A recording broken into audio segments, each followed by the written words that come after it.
Assalamualaikum warahmatullahi wabarakatuh. Nama saya Weni Dwi Muhnika Haris. Saya kuliah di Institut Agama Islam Negeri Madura dari program studi Tadris Ilmu Pengetahuan Sosial. Di sini saya akan memenuhi tugas ujian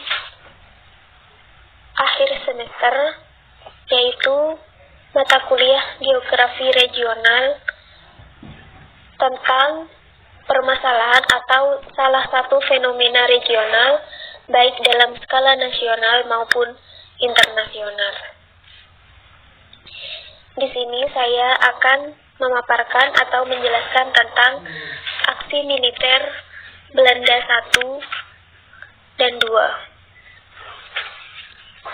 Agresi militer Belanda 1 setelah Indonesia berhasil memproklamasikan kemerdekaannya, Belanda ingin kembali menguasai Indonesia. Dengan diboncengi oleh pihak sekutu, Inggris, Belanda melakukan penyerangan-penyerangan terhadap negara Indonesia. Agresi militer Belanda 1 dilatar belakangi oleh Belanda yang tidak menerima hasil perundingan Linggajati yang telah disepakati bersama pada tanggal 25 Maret 1947. Atas dasar tersebut, pada tanggal 21 Juli 1947, Belanda melakukan agresi militer pertamanya dengan menggempur Indonesia. Tujuan agresi militer Belanda 1 tersebut yaitu agresi militer pertama yang dilakukan oleh Belanda mengandung beberapa misi yang harus mereka selesaikan. Tujuannya yaitu dalam bidang politik, yaitu mengepung ibu kota Republik Indonesia dan menghapus Republik Indonesia dari peta, atau menghilangkan de facto Republik Indonesia. Dalam bidang ekonomi, yaitu merebut daerah-daerah penting seperti Jawa Barat dan Timur sebagai penghasil bahan makanan, Sumatera sebagai wilayah perkebunan dan pertambangan. Kemudian bidang militer, yaitu menghancurkan tentara negara Indonesia. Pada tanggal 21 Juli 1947, Belanda menggempur Indonesia dengan menyerang Pulau Jawa dan Sumatera. Pasukan TNI yang dikejutkan dengan serangan tersebut terpencar-pencar dan mundur ke daerah pinggiran untuk membangun daerah pertahanan baru. Pasukan TNI selanjutnya membatasi pergerakan pasukan Belanda dengan taktik perang gerilya. Dengan taktik ini, pasukan TNI berhasil mempersulit Belanda. Meskipun Belanda berhasil menduduki beberapa kota-kota penting, akan tetapi justru hal ini membuat posisi Republik Indonesia naik di mata dunia. Banyak negara-negara yang simpati dengan Republik Indonesia, seperti Liga Arab yang akhirnya mengakui kemerdekaan Indonesia sejak 18 November 1946. Agresi militer yang dilakukan oleh Belanda terhadap Indonesia memunculkan permusuhan dengan negara-negara Liga Arab terhadap Belanda. Dengan demikian, kedudukan Republik Indonesia di Timur Tengah secara politik meningkat.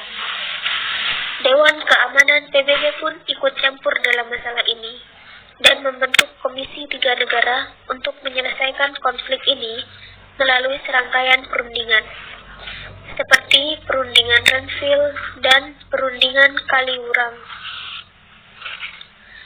Akan tetapi, perundingan-perundingan tersebut tetap tidak diindahkan oleh Belanda. Kemudian, agresi militer Belanda 2.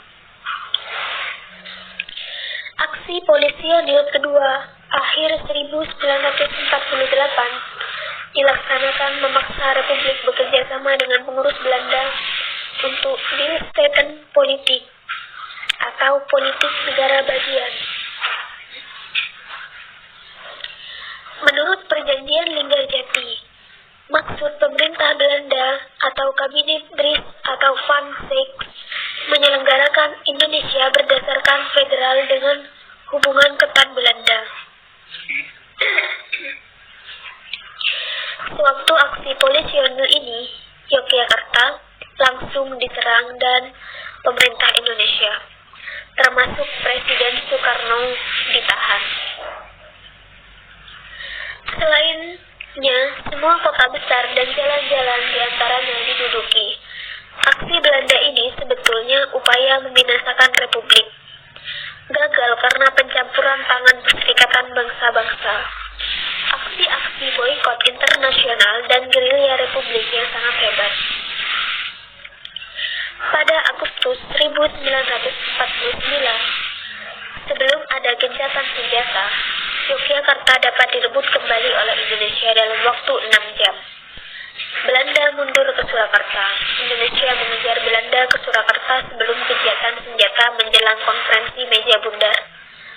Akhirnya, Belanda mengakui kemerdekaan Indonesia karena tekanan keras dari Amerika Serikat dan pesimisnya kekuatan tentara Belanda untuk melawan Indonesia.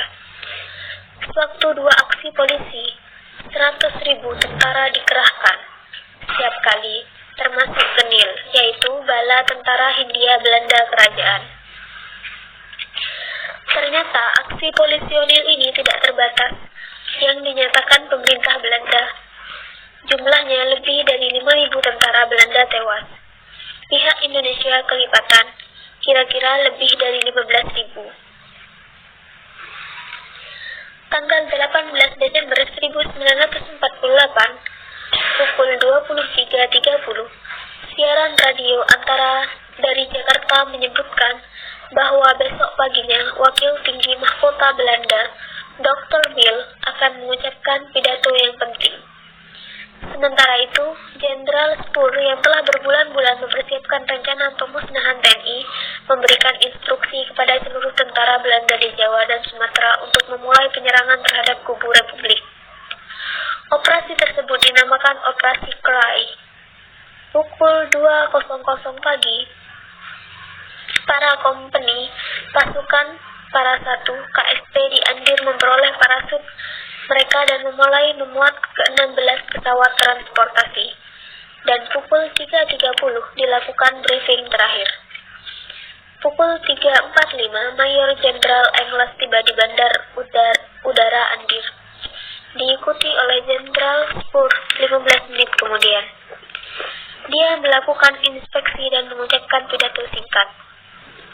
Pukul 4.20, pasukan elit KSP di bawah pimpinan Kapten Eko naik ke pesawat dan pukul 4.30 pesawat Dakota pertama tinggal landas. Seiring dengan penyerangan terhadap bandar udara, tanggal 19 Desember 1948, WTN Bill berpidato di radio dan menyatakan bahwa Belanda tidak lagi terikat dengan persetujuan Ranville.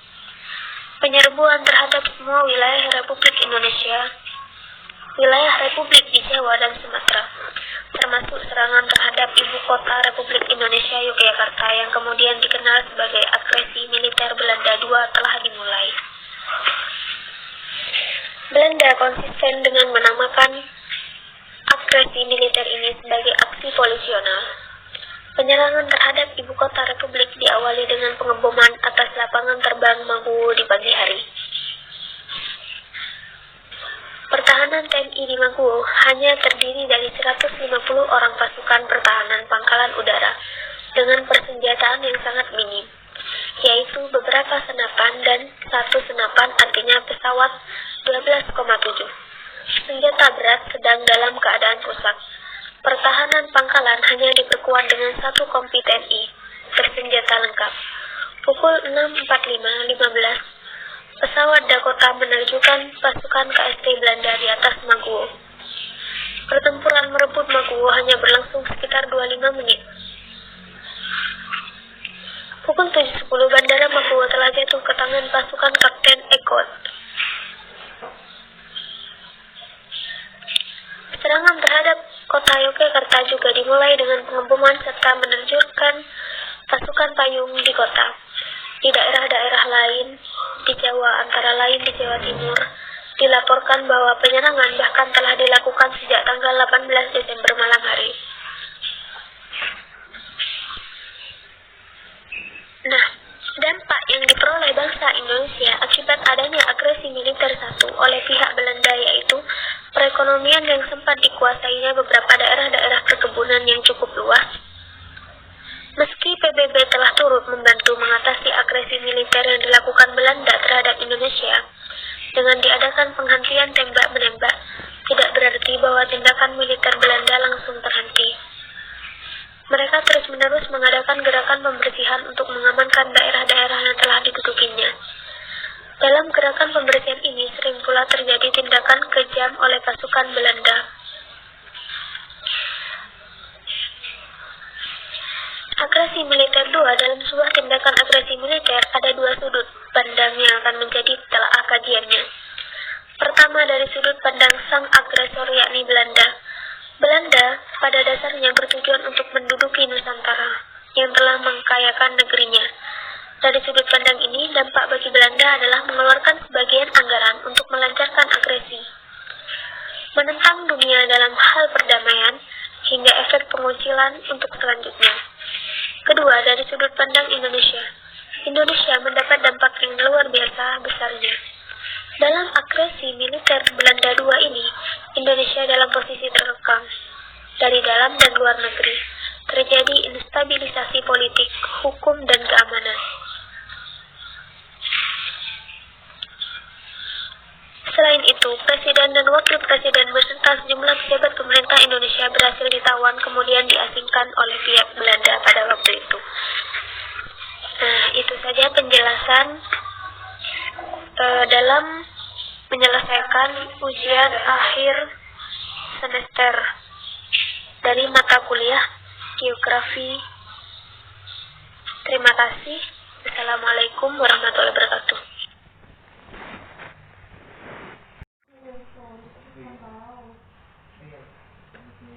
Assalamualaikum warahmatullahi wabarakatuh.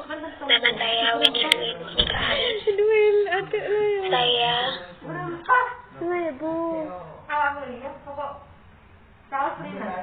Tis.